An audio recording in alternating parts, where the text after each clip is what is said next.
Hello and welcome to Mondo Street Goes Grumpy at the Oscars.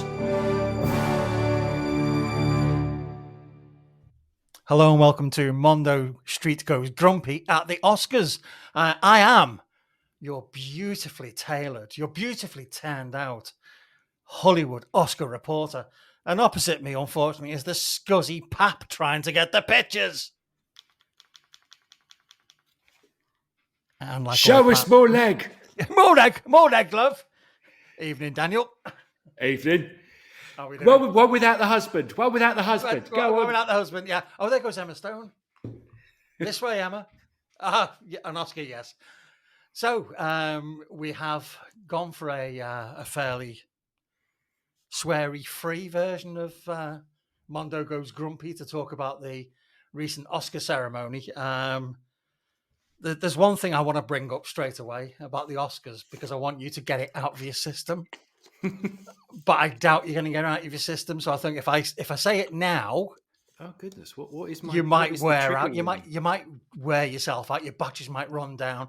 So I think the thing for me about the Oscars was Al Pacino's mistake. My eyes see Oppenheimer. I'm glad he can see. I'm glad he can see. 83, he can have babies and he can see. That's some going. Yep, his eyes did see Oppenheimer. It was a good job that it wasn't Michael Caine handing him the envelope. Here you go, Al. I think you got a few words to say. I almost went into a bit of Mick Jagger then. Charles. Cheers, old buddy. Buddy, I do like a good do. I do like a good do, like the Oscars. Oh God, that's apple tango, and that is the most disgusting thing I've ever drunk in my life. Oh God, that's the second worst thing I've had in my mouth. I think this year's Oscars was it was a little bit like this year's cinema or last 23-24 cinema. You know, it was a little bit.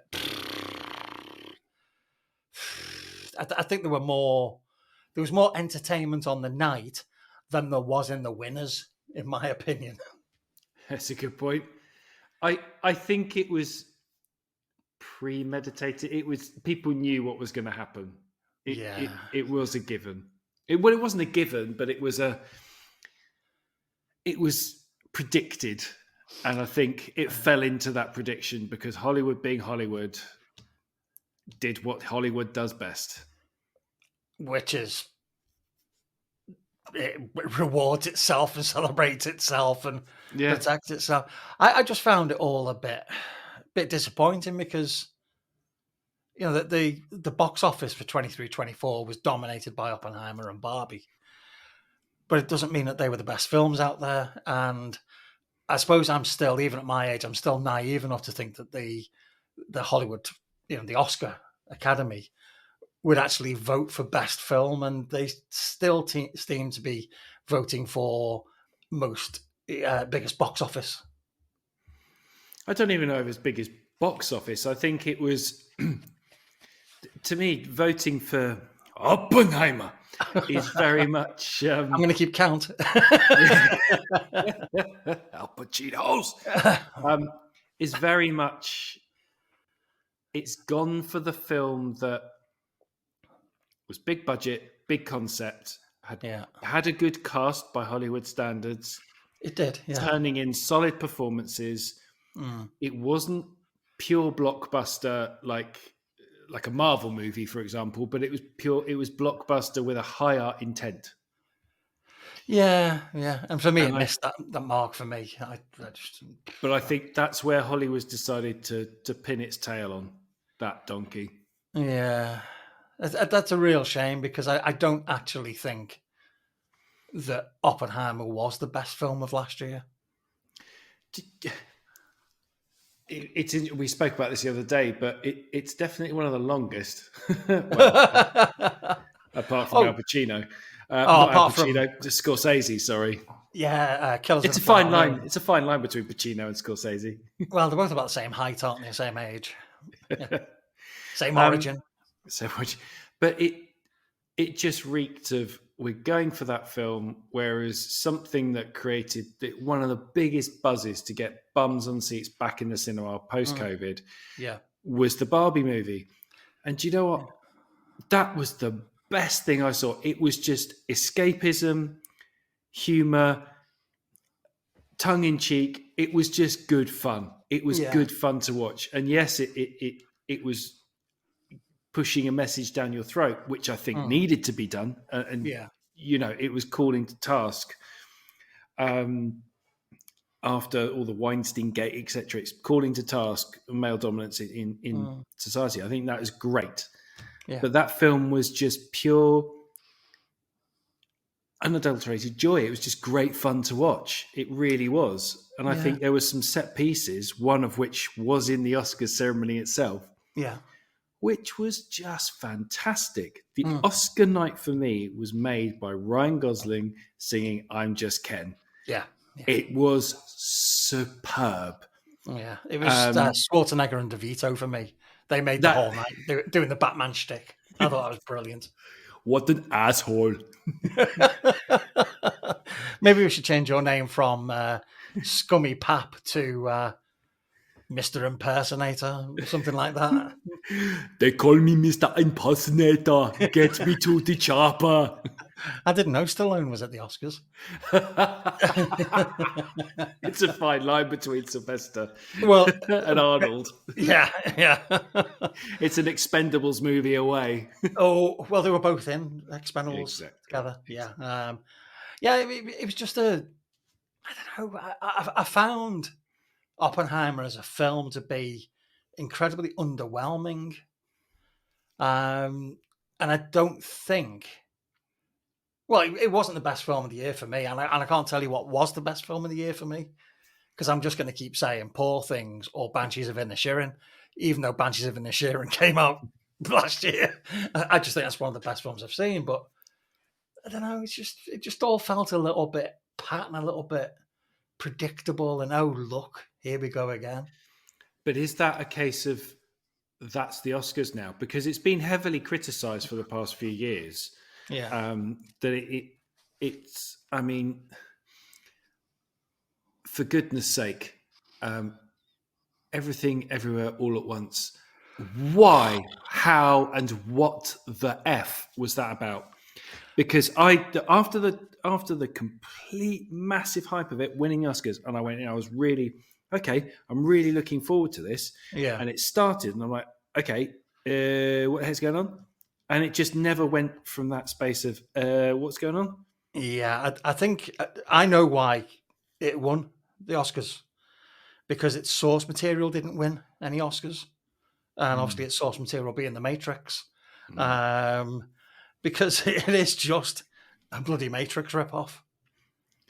But really badly. I mean, the bit with the sex toys and stuff. What the heck? Yeah. Have you been waiting all year to bring this up in the 2024 Oscars? That film just the name is a huge button. But yeah, anyway, to sort of bring it back, is that I think with the way the Oscars has been, is it's becoming more controversial, not for people slapping each other, but more for choices in what's winning. It sort of hit a bit of a plateau, I think is the best way to explain it, in that it is slightly predictable. Like that drink. Did I drink that again? Sorry. It's slightly predictable, apart from Everything Everywhere All at Once. That I still don't understand. But anyway, we'll put a pin in that for now. Well, I'd like to pick out why did Mrs. Doubtfire win? If you're going back, let's stay in this year, shall we? That's a classic film. How very dare you? It was a joke. It was an example. But again, with this year, in previous years, it's sort of becoming a bit like, it's a big pat on the back. That's going to be the one that wins. Whereas one comment you and I discussed the other day, and I've listened to in some podcasts relating to it, and was also referenced in one of the acceptance speeches. What Hollywood needs to do is stop making big budget movies, chucking tens of millions, verging on billions of dollars at one big hit. Yeah.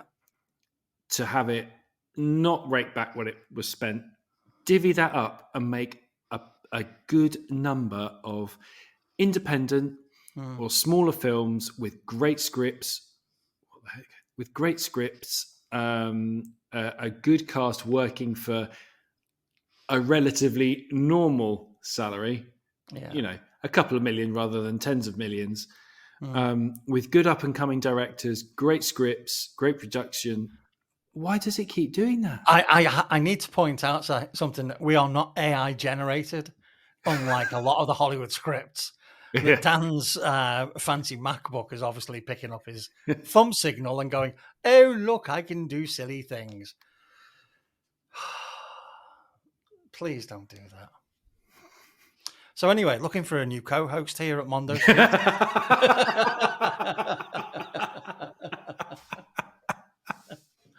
I just think one of the things that bugged me was the fact that, you get Oppenheimer being nominated for Best Film. Then you get Cillian Murphy nominated for Best Actor as the lead of the film. And then Nolan nominated as Best Director. But then you look at Barbie, and Barbie gets nominated Best Film, but the director doesn't get nominated, and neither does the lead. And that just goes back to what the whole thing of Barbie was about a male-dominated world. And it's I don't understand how you can detach the director from the film and say, we think this is the best film, therefore you are the best director. Because it just doesn't make a lot of sense to me. It really doesn't. So Barbie and Oppenheimer were definitely the biggest films of last year, but not the best. The nominations for actor in a leading role were Cillian Murphy for Oppenheimer, Bradley Cooper for Maestro, which I didn't really enjoy either. Maestro really fell on stony ground. It just didn't. It was a bit like noise. it was a bit like Blonde with Anna de Armas when she was playing Marilyn Monroe. It just went. Gates going like that. Piano player stops playing. The whole thing. Coleman Domingo for Rustin, Paul Giamatti for Holdovers, and Jeffrey Wright for American Fiction. For me, Paul Giamatti should get every award. If he's nominated, he wins it. He is by far out of that group there. Jeffrey Wright's very close second there. Well, Paul Giamatti is the best actor in that group by a long stretch. The others weren't bad, but nowhere near as good as him in The Holdovers. Moving on to actor in a supporting role. Again, we just get really, really, really predictable here. De Niro for Killers of the Flower Moon. It's just another one of the Scorsese's released a film. Let's give it a load of nominations, but don't let him win anything. It's the third film he's released that's had loads of nominations and not won anything. So don't nominate him. If you're not going to give him an award, if you're not serious about it, don't nominate him. Robert Downey Jr. won that. Yeah, he was pretty good in that, in a kind of funny side story which mirrored or echoed McCarthyism. Yeah. I don't know. I wonder with his award though, is where obviously forgetting Chaplin for a minute, but I wonder if that's sort of a well done. You've turned around. You turned everything around. You've done. We can't give you one for the Marvel movies. Yeah, but but the thing is though that if you look at Robert Downey Jr.'s career, he did this. His redemption act was complete with Iron Man. Yeah, and he went on to do loads of other films outside the Marvel universe. The Judge, for example, is a really, really good film. Him and Robert Duvall.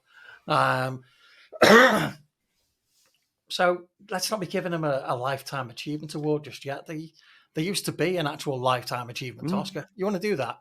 Do that. But it's a toss-up, this. I thought Barbie was okay. Yeah, I think Ryan Gosling was all right in it. He was all right in an all right film. I don't think it should have been nominated for anything. That's just I think they had to because of Barbieheim. I get it always wrong. Oppen Barbie. Barbieheimer. That sounds a bit wrong, though. does I retract that? It does, yeah. Well, I don't think you can retract it once it's in. That's what she said. I don't know. I think if you look at Mark Ruffalo's performance in Poor Things, I think one of the things that goes through that whole film is the freedom that the actors were given, and that they were allowed to just, find the character and just go with it. Mark Ruffalo in Poor Things he's outstanding in it. I've never seen him act like that before, and I think that's what marks a really good performance. Whereas Ryan Gosling, we've seen flavors of Ken before, and the new Fall Guy that's coming up, it looks like he's playing Ken again. Yeah, it really does. Yeah. Well, when you got a body like that, the bastard. It's a pity because he's a great comedic actor. He really is. He's great. Yeah. I think he is a great actor. Full stop. I do like his on-screen presence. Yeah. And not from being easy on the eye. No. But if you look at Nice Guys with Russell Crowe, some of his comedic timing in that is phenomenal. It's spot on. Great film. Actress in a leading role. Well, the person that won should have won. I've now got 3 restraining orders on me, stopping me from going anywhere near her. That was, of course, Emma Stone. I thought that Lily Gladstone might have had a shout from Killers of the Flower Moon, because she's the first. I'm trying to think of the way that the Americans say it. It's like an indigenous American. Native American? I don't know whether you're allowed to say that anymore. I'm not sure. I'm sorry. I did disclaimer on this point. As 2 middle-aged English white men, yeah, I'm fairly. We're a bit confused as to what the terms are. We do try. We try very hard. So I'll call it as an original American. There you go. The people that were there before all the immigrants arrived. Before we arrived. Before we arrived, yeah. I thought you might stand a good chance, and I think maybe that was kind of like politically motivated. It would have given a good boost. But up against Emma Stone, she didn't stand a chance. This is the one that made me giggle a little bit. Actress in a supporting role. Again, the Barbie thing. America Ferrera is nominated, but Margot Robbie isn't. I'm surprised Ferrera was actually nominated because what? Say that again. Did I say Ferrero Rocher? You did. I think you did. Yeah, that's because the governor has exceptional taste when it comes to award ceremonies. He does like to spoil us. He does. Yeah. But I just can't imagine this little triangle of chocolates just waddling up to the award ceremony. I could. Just in case somebody takes one off the bottom, though. No. Unwrap it. That's what she said. Joy. Yeah. Yeah, so Davine Joy Randolph won that for The Holdovers, but Emily Blunt nominated. Really? I think that was a sympathy nomination. Because everyone else had been nominated for the film. No, because she's had a terrible accident with a plastic surgeon. I know we're not supposed to poke fun at people's appearances, but we can when they alter their appearance. Yeah, I would never say anything about her if she was au natural. But consider she'd pumped half her arse into her face.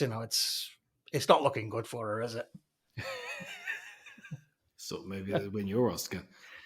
Well, that's it. And I suppose with the last bit is is directing, is Christopher Nolan winning for Oppenheimer over Yorgos Lanthimos for Poor Things, which I think was a crime. I really do. And Jonathan Glazer, who directed Zone of Interest, should have been in with a much bigger shout than he was. But Nolan, as I've said before, and as has caused some consternation, I think Christopher Nolan's overrated. I know you think that, and I wonder if this Oscar was a canon of work style Oscar, because Oppenheimer was big and it did lots for cinema. and you sort of look at the other stuff. But again, we've talked about this. Christopher Nolan is that coat hook that Hollywood are hanging it on for. He's doing high concept, high art films with big budgets that will appeal to an audience that will go to the cinema. Yeah. So he's bridging that gap. He's that central point in that Venn diagram. But I mean, his films are long, and we were saying the other day, I found Interstellar to a point just lost the thread. I think it's a great film. I love watching it, but there were points when I thought I could have done without this little bit. And he's gone a bit too concept about explaining. Is that the bit between the opening credits and the closing credits? Any film that wins the Nobel Peace Prize because of the research it's done is going to be high art. But I still stand by it. Inception is just a fantastic piece. I think as a body of work, he has an outstanding body of work. But I don't think Oppenheimer was the best directed film of last year, which is what it's all about, because it wasn't the best story of last year. But Hollywood does have a habit of giving an Oscar at a point in someone's career where they've either done a canon of work that's fantastic, or they've never been handed an Oscar. We need to give this man an Oscar. Maybe they've done it to keep him quiet for a bit because his films have just got a bit too much. Maybe they've given it as a bribe so we can turn the volume up on the dialogue so we can hear what people are talking about. I'd like him to get Hans Zimmer back as well. Yeah. There was an interesting point I meant to make before. The zone of interest, the family living on the walls of Auschwitz. It was directed by a gentleman called Jonathan Glazer. Okay. And Jonathan Glazer, little nerdy fans out there, directed the Virtual Insanity video for Jamiroquai. Did he? Oh my goodness me. Which is one of the greatest videos of the 90s. We could go down this list of endless pap. Oh, Billie Eilish, that song. No. For cultural impact, it was Ryan Gosling, I'm Just Ken, all the way. It should have won. I knew Billie Eilish. You're right there, Phineas. Billie Irish. Hello. I'm a bad guy. And we've got that copyrighted in case anyone tries to nick it. We've got that there, Billie Irish. We've got her locked down. I knew she was going to win. She was. I'm the bad guy.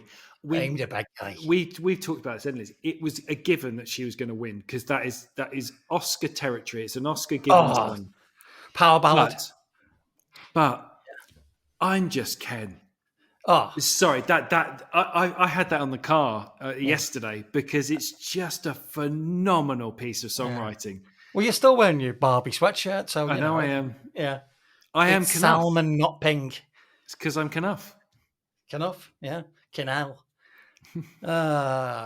So where do you think that on a song like that you get Josh Freese on drums, who's current drummer of Foo Fighters, get Slash on guitar, Wolfgang Van Halen. It just and Mark Ronson. Mark Ronson, who does a fantastic job. It's I'm gutted that didn't win. That really should have won the Oscar because everyone that's seen the film has talked about that song. Yeah, I think it's, for me, that not getting the Oscar and Poor Things not getting Best Film were the crimes of the night. They really were. But like we always say, watching films, listening to music, reading books, consuming any kind of art is subjective. We should feel sorry for people that don't agree with us because they're quite wrong. The Oscars was wrong. I can't even do it. I don't know why I'm even trying. They were a big man, but they were out of shape, and now they need to sit down and behave themselves. It's funny, you can't do it either, so maybe both of us should stop doing it. Why am I going to drink that again? The running joke of the evening is Phil's drinking what looks like wee. Phil's got Stockholm syndrome. Oh my God, that is like last time where I wouldn't bow to crass commercialism. I was going to say, all right there, Wayne. I will this time and say, for the love of God, if you've got any taste buds in your mouth, do not drink this stuff. I can't even tell you what it tastes like. I know what it looks like. So where do you think then this year's Oscars will take cinema over the next 12 months? Because of the calls that have happened, and they're happening with press, like you and I discussing again the other day before this podcast, was I listened to a couple of other podcasts. I won't mention their names because everyone needs to be listening to this. As they should be. But with people in the know, they've all said that they think this year's going to see a dip down. It's going to see a tail off in cinema because the big boss block. Put your teeth in, Grandma. The big blockbusters are done, and there is a fatigue for that, particularly the superhero films. Yeah. Superhero films, they're done. They're done. About time too.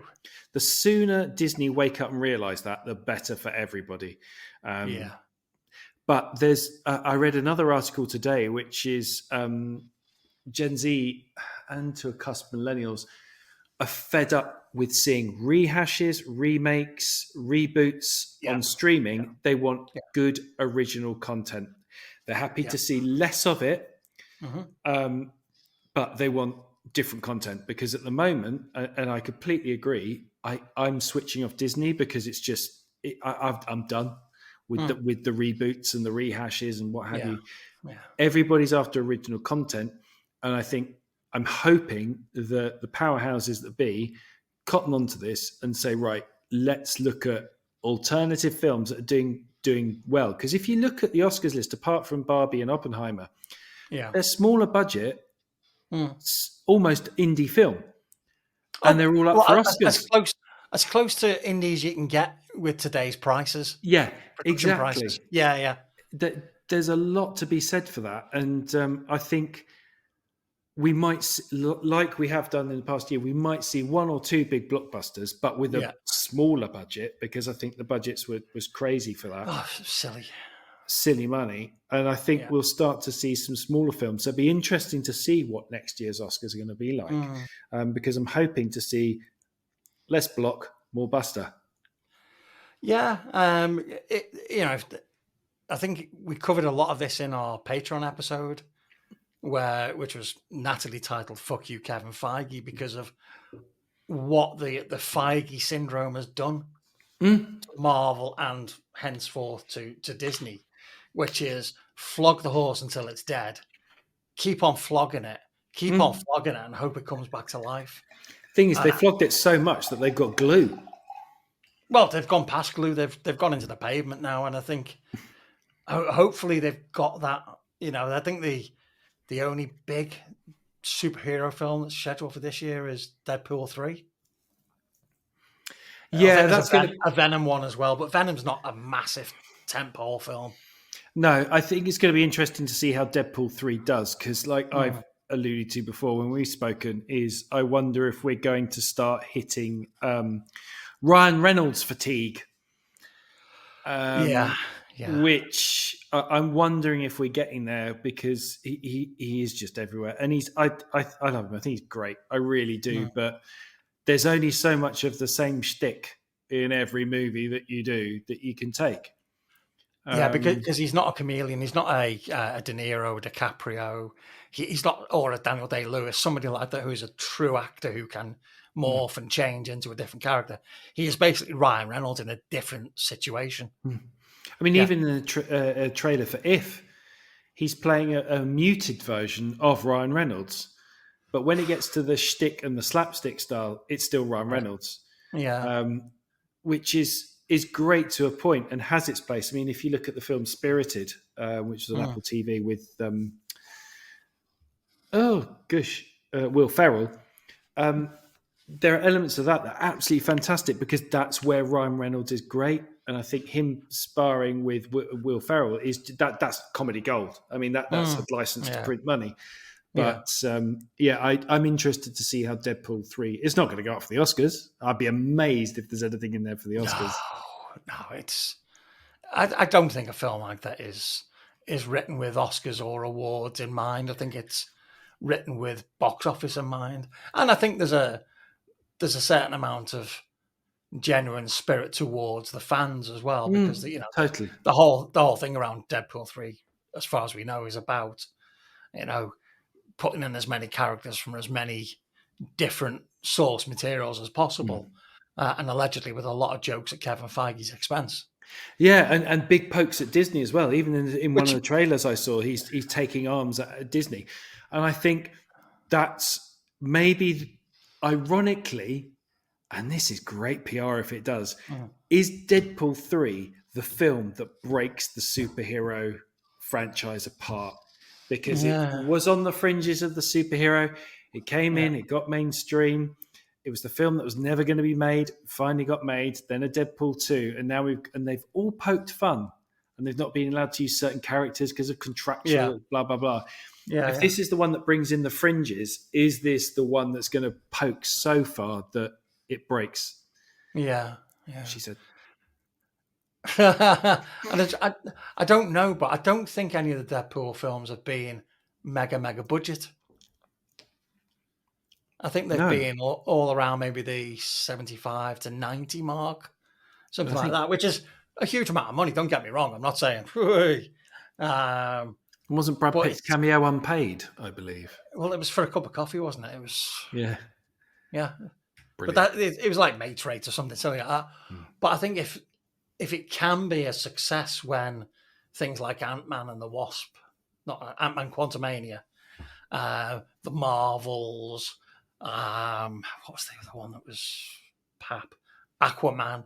These are all, mega budgeted films where they fail. If something like Deadpool 3 can come in and spark the box office, I think that'd be great.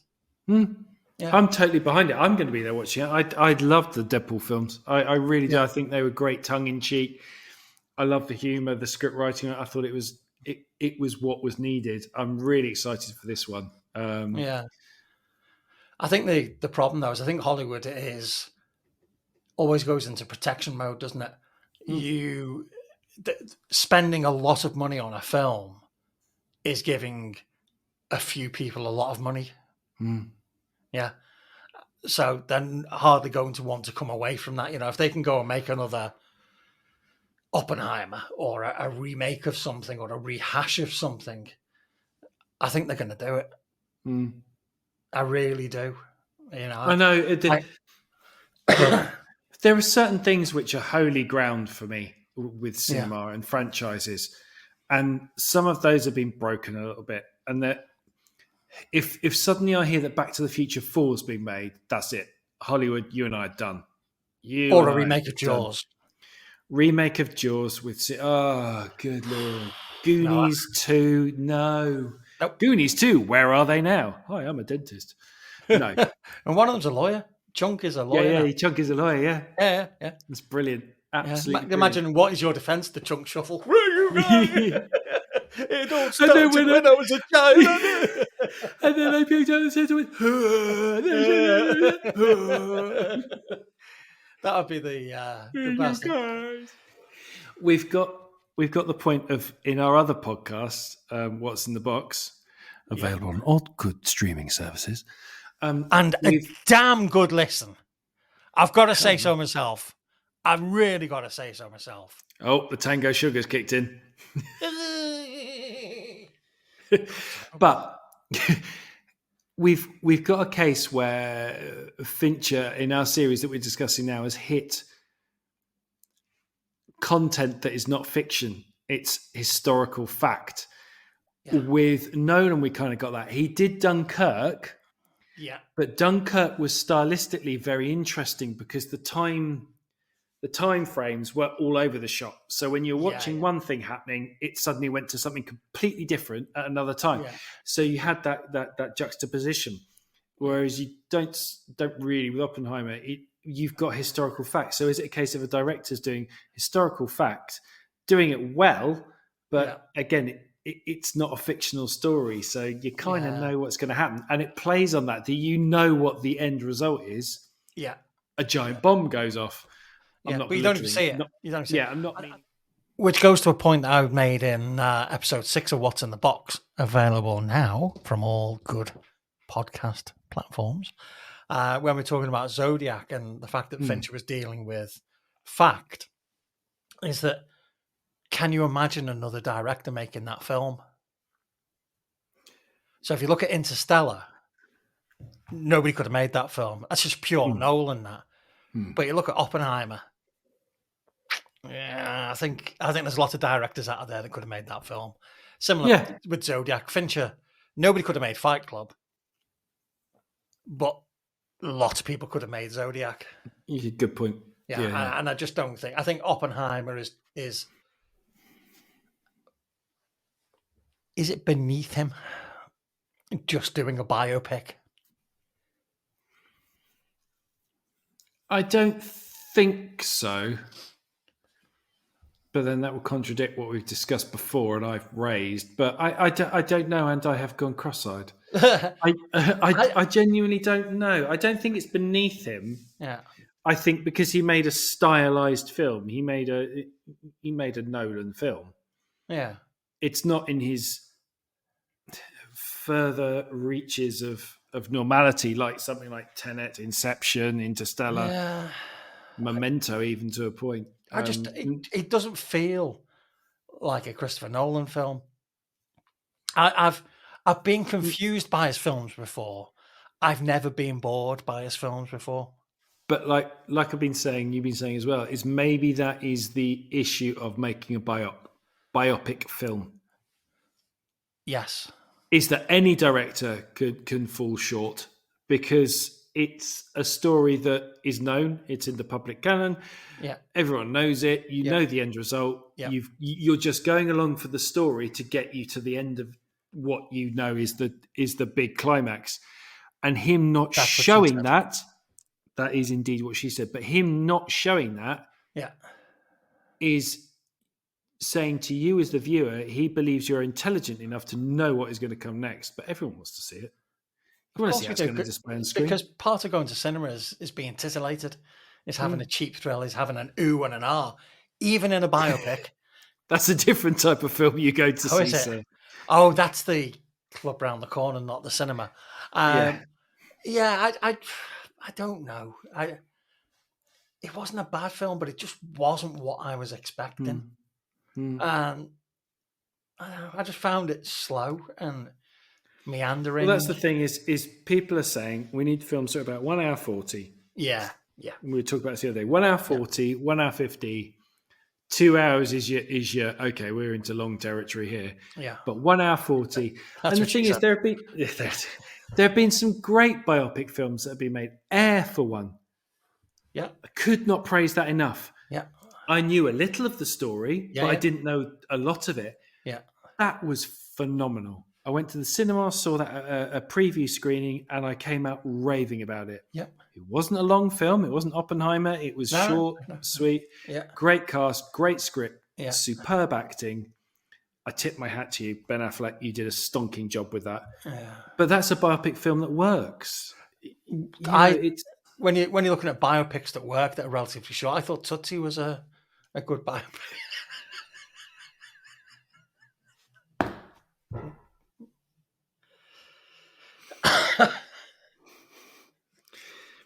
What a great film that is, Tootsie. I'm sorry, it's not relevant to today's cinema and all that, but could you imagine trying to make Tootsie these days?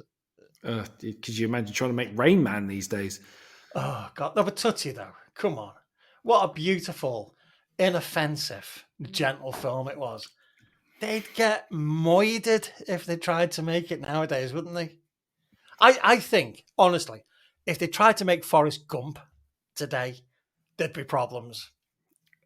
Yes.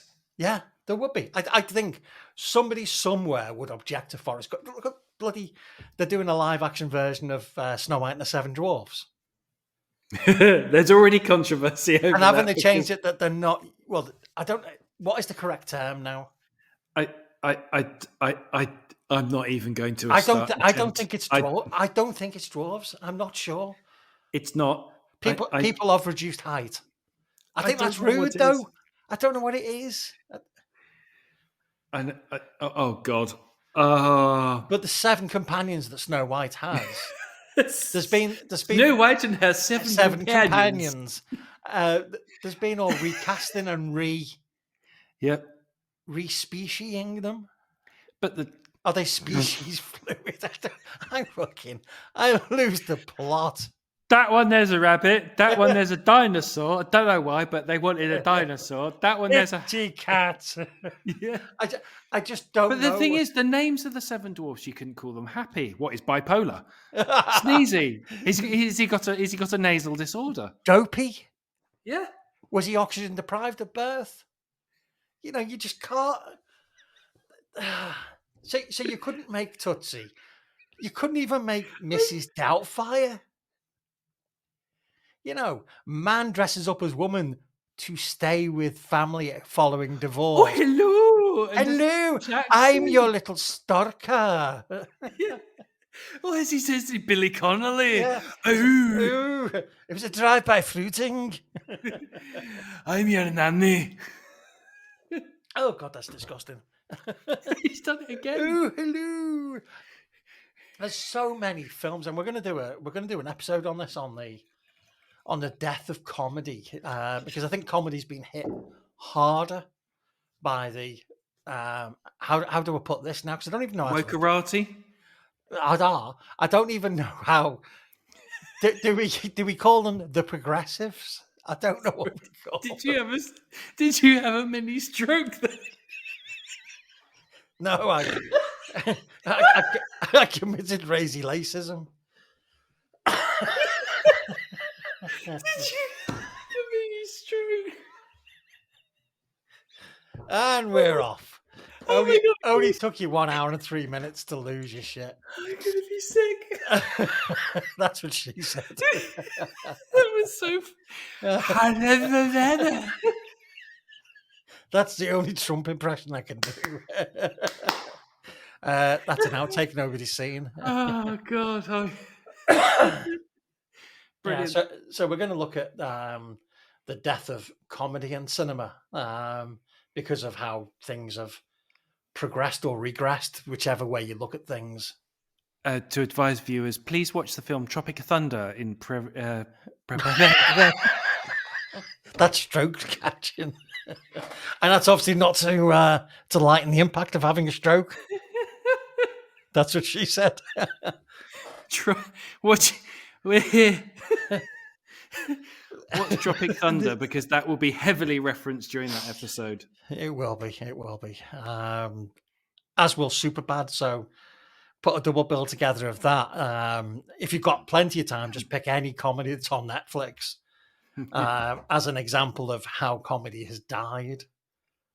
And when we say comedy, we mean taking risks, taking a gamble, being offensive to some degree, being challenging, pushing the boundaries, going a little bit beyond, and then knowing when to come back. But challenging a storyline or an instant in the film which is challenging to what we would comfortably normally laugh at, because that's what comedy is about. Yeah.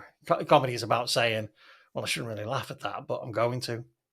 Lord, I think true comedy now, true boundary pushing challenges, stuff like that, has moved to stand up and podcasts because they're 2 platforms that can't be easily censored.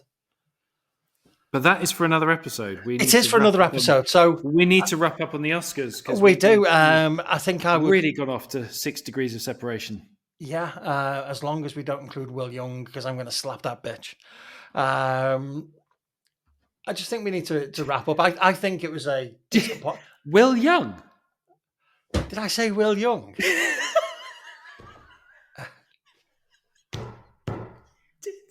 I did. You said Will Young. Well, there you go. I'm searching. I hated Evergreen. There you go. Will Smith, I can't get hold of him, so I'll have Will Young instead. Jeez, that mini stroke really threw me in. this was me reporting from the Oscars. Hello.